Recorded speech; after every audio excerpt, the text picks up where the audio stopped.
My dear student, मेरे प्यारे 8वीं कक्षा के छात्र मित्रों, मैंने आपको चौथा कविता दीवानों की हस्ती इस कविता के जो भावार्थ पहले आपको बता देता हूँ और उसके बता देता हूँ। आप ध्यान से सुननी चाहिए, ये सिर्फ सुनना है, देखना नहीं है। टोटली ये भावार्थ आपने सुनना चाहिए। दीवानों की हस्ती इसका मतलब क्या है, कवि क्यों ऐसा कहा है। इस कविता को अपने अपने ही एक सोच की दुनिया में, काल्पनिक दुनिया में कहा है। ये कविता स्वतंत्र पूर्व में लिखा था।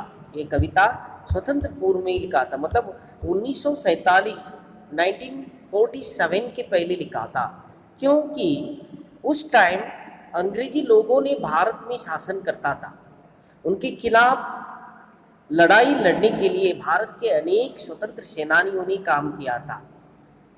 उन्हें निस्वार्थ भावना से इस देश को आज़ादी कराने के लिए अपने सर्वस्व त्याग किया था। उन लोगों को अपनी नज़र में रखकर कवि भगवती चरण वर्मा जी ने इस कविता को लिखा था, दीवानों की हस्ती बोल के। मैंने इस कविता का भावार्थ बोल रहा हूँ, आप सिर्फ सुनना चाहिए। देखिए माय डियर स्टूडेंट,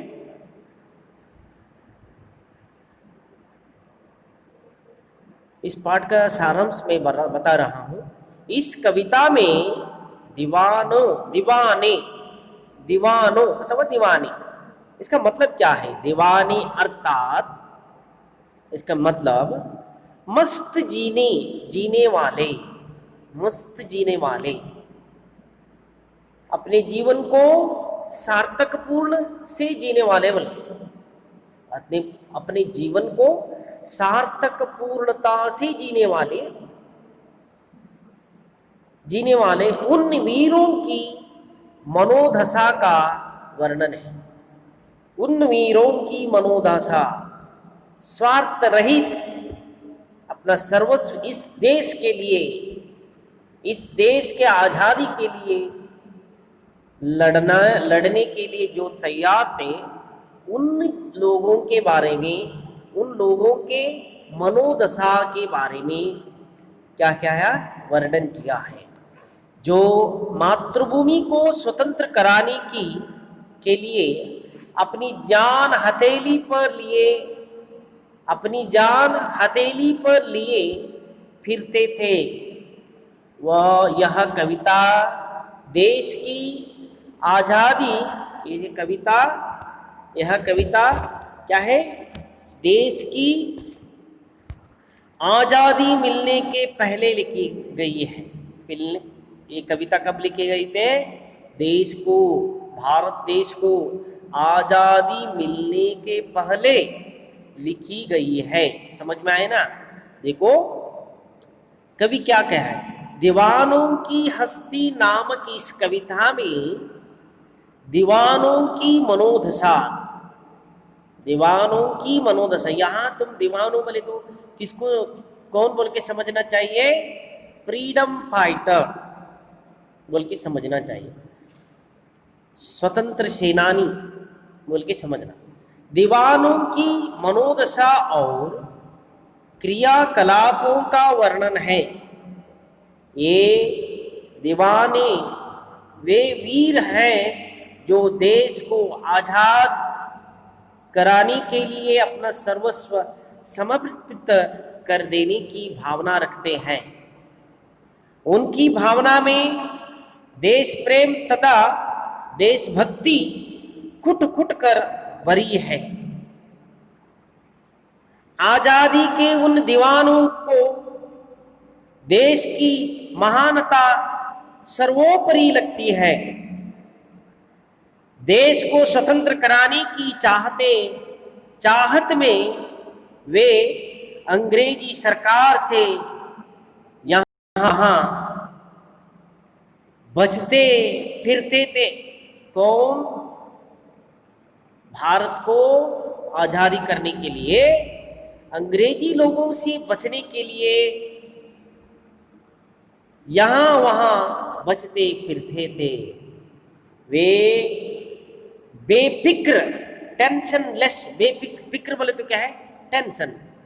बेफिक्र बोले तो टेंशन लेस, बेफिक्र रहने वाले हैं, चिंता नहीं रहने वाले हैं। उनको एक ही अपना परिवार, खुद उनका क्या नहीं, फिक्र नहीं रहने वाला है। किसका फिक्र थे? देश का फिक्र थे, देशवासियों के फिक्र थे। वे देश का आजादी करने के लिए सपना देख रहे थे, गोल रखे थे, वही फिक्रे थे।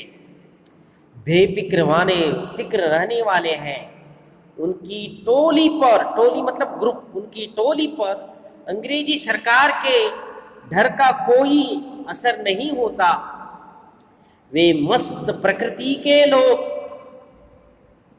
जहां भी जाते हैं वहां खुशियां छा जाती हैं। ये लोग जहां भी जाते थे वहां खुशियां फैलाते हैं, खुशियां छा जाते हैं। उन्हें देखकर कुछ लोग हर्षित होते थे, जबकि उनकी यहाँ दशा देखकर कुछ की आंखों में आंसू आ जाते थे। उनकी यहाँ दशा देखकर लोगों ने हर्षित हो जाते थे, क्योंकि वे लोग जहां भी गए तो लोगों के लिए खुशी ही फैलाते थे, खुशी ही चाह जाते थे। और देखिए उनकी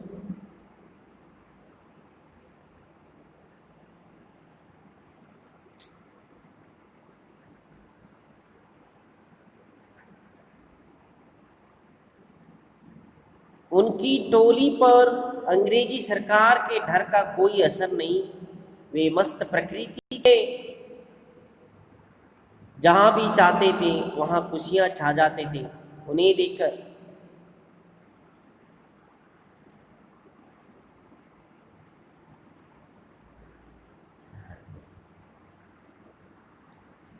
उन्हें, जबकि उनकी यह दशा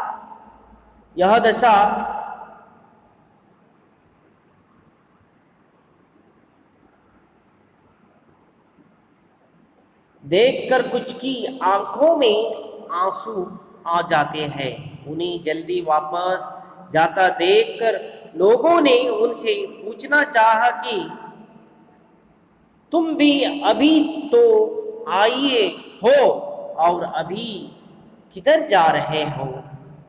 बेफिक्री में जीने वाले लोगों ने उनसे अपने आने के बारे में न पूछने को कहा। उनका काम एक जगह रुकना नहीं है। वे लोगों की मुसीबतों तथा दुख लेने तथा अपनी खुशियां देने का प्रयास करते हैं। उनका कहना है कि वे सुख दुख को समान भाव से ग्रहण करते हैं। उन्हें अपने लक्ष्य की ओर बढ़ाते ही जाना है। वे दुखों तथा अभावग्रस्त लोगों के क्या है बीच अपना प्यार लुटारा चलते चले जाते हैं। उन्हें अपनी असफलता के प्रति दुख भी है, क्योंकि देश को स्वतंत्रता दिलाना इतना आसान नहीं है। वे देशवासियों को आबाद रहने की शुभकामना देते हैं और अपने लक्ष्य की ओर बढ़ जाते हैं। उन्होंने अपने आने जाने तथा बंदी रहने या स्वतंत्र रहने के नियम स्वयं बनाए थे। वे उस बंधन को तोड़कर आगे जा रहे हैं। तो इस कविता का भावार्थ मैंने आपको बताने के लिए कोशिश किया हूँ, क्योंकि इस कविता दीवारों की हंसी मतलब बेफिक्र रहने वाले, विदाउट टेंशन रहने वाले लोग, उनका विदाउट टेंशन रहने वाले का एक दुनिया है।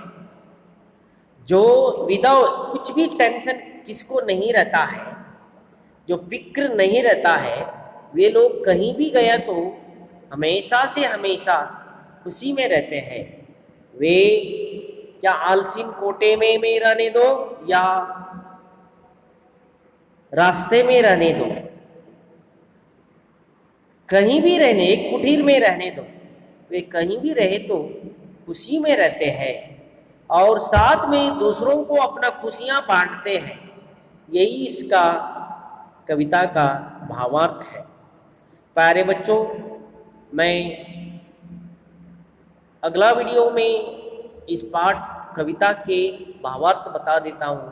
तब तक के लिए तुम लोग वीडियो का मैंने जो आपको बता दिया था वो सुननी चाहिए और आगे जो बोल रहा हूँ वो भी सुनना और पढ़ना चाहिए।